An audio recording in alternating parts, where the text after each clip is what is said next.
warahmatullahi wabarakatuh. Kami dari kelompok Kerajaan Tarumanegara hari ini akan mempresentasikan tentang Kerajaan Tarumanegara. Sebelumnya izinkan kami memperkenalkan diri.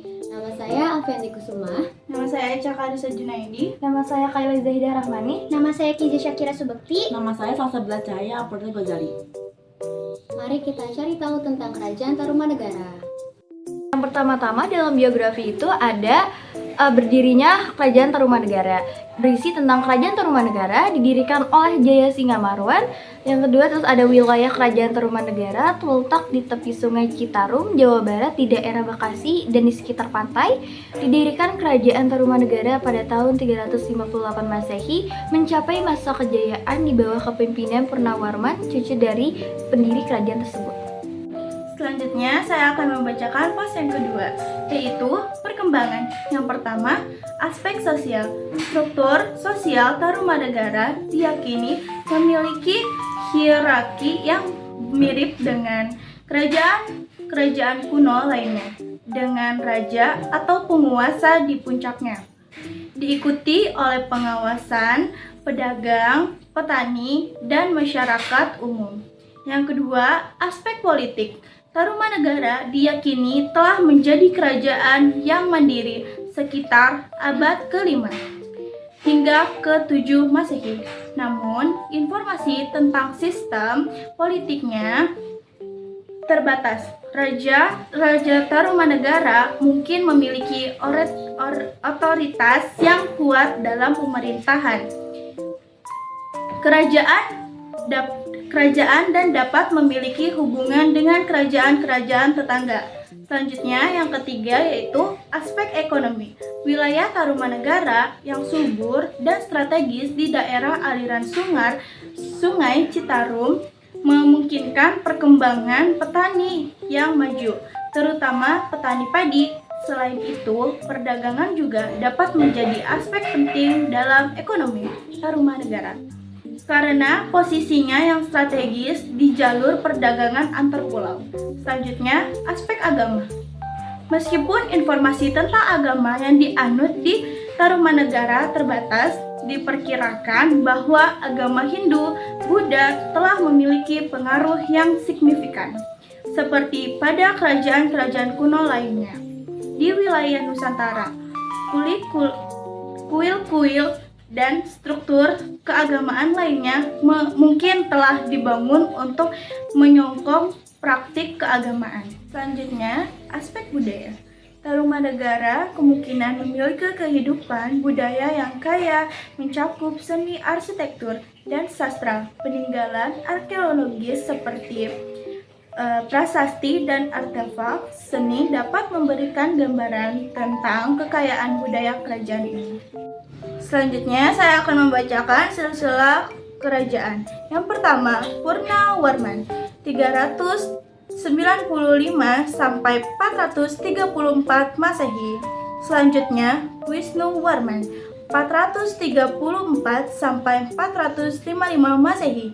Selanjutnya, Chandrawarman 515 sampai 535 Masehi.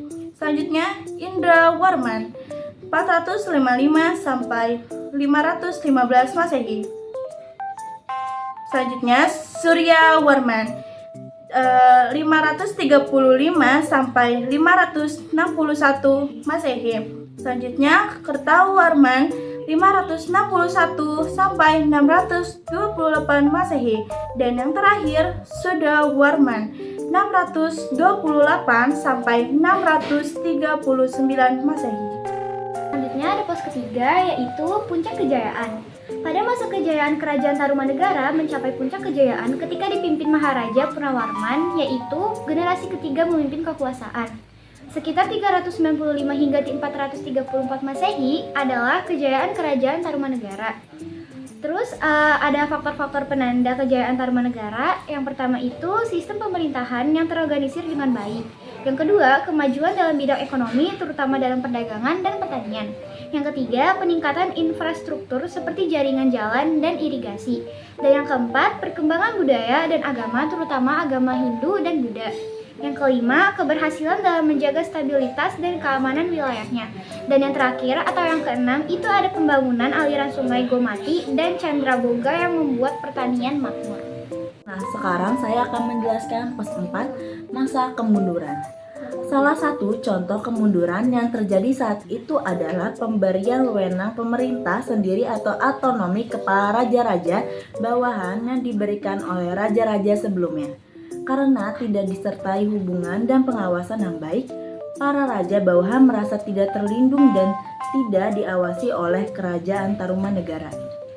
Selain itu, pada masa itu juga muncul kerajaan pesaing Tarumanegara yang sedang naik daun, yaitu Kerajaan Galuh yang menimbulkan terjadinya pemberontakan hingga akhirnya saat Raja Kerajaan Tarumanegara terakhir, yaitu Raja Linggawarman, tidak memiliki anak laki-laki, pamor Kerajaan Tarumanegara pun semakin merosot.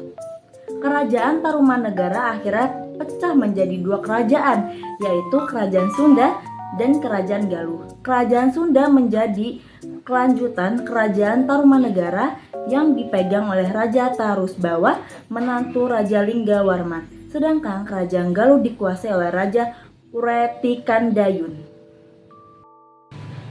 Nah, yang terakhir adalah pos 5. Pos 5 ini berisi tentang runtuhnya Kerajaan Tarumanegara. Keruntuhan Kerajaan Tarumanegara terjadi sekitar pada ke-7 atau ke-8 Masehi. Penyebabnya bisa bermacam-macam, termasuk dari kerajaan tetangga, perubahan politik atau sosial dalam negeri, dan faktor eksternal yang lainnya. Alasan dari keruntuhan Kerajaan Tarumanegara ini ada 3. Yang pertama itu pecahnya kerajaan. Pada saat di bawah kepemimpinan Tarusbawa, Kerajaan Tarumanegara mengalami kemunduran. Setahun setelah menjadi raja, Tarusbawa memindahkan pemerintahan Kerajaan Tarumanegara ke Kerajaan Sunda. Raja Tarusbawa lebih fokus untuk membesarkan Kerajaan Sunda daripada mengembangkan Kerajaan Tarumanegara. Hal ini pun membuat hubungan antara Kerajaan Tarumanegara dengan kerajaan-kerajaan yang sudah ditaklukkannya menjadi semakin lemah. Banyak wilayah kerajaan yang memutuskan untuk melepaskan diri. Salah satunya adalah Kerajaan Galuh. Kerajaan Galuh juga meminta sebagian wilayah dari Kerajaan Tarumanegara. Raja Tarusbawa menyetujui permintaan Kerajaan Galuh. Akhirnya, Kerajaan Tarumanegara terpisah menjadi 2, yaitu Kerajaan Sunda dan Kerajaan Galuh. Yang kedua itu adalah tidak adanya penerus kejayaan. Para pemimpin Kerajaan Tarumanegara selepas Raja Purnawarman tidak memiliki kecakapan seperti Purnawarman. Hal ini yang kemudian menjadi faktor penyebab runtuhnya Kerajaan Tarumanegara. Pada masa kepemimpinan Raja Kertawarman, situasi kerajaan semakin kacau karena dirinya menikahi perempuan berkasta Sudra. Kemudian, pada masa pemerintahan Raja Sudawarman, keadaan Kerajaan Tarumanegara semakin memburuk. Salah satu penyebabnya karena kebijakan memberikan otonomi kepada kerajaan di bawah Kerajaan Tarumanegara. Karena terlalu percaya, Raja Sudawarman tidak terlalu memikirkan kerajaan-kerajaan di bawah Kerajaan Tarumanegara. Faktor yang ketiga atau yang terakhir adalah serangan dari Kerajaan Sriwijaya. Runtuhnya Kerajaan Tarumanegara juga disebabkan karena serangan yang dilakukan oleh Kerajaan Sriwijaya.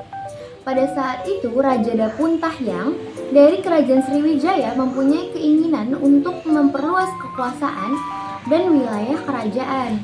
Penyerangan dan penaklukan yang dilakukan Kerajaan Sriwijaya membuat kerajaan tersebut berhasil menguasai pelabuhan Kerajaan Tarumanegara, sehingga Kerajaan Sriwijaya dapat mendominasi kegiatan dan jalur perdagangan di sana. Sekian tentang pos 5.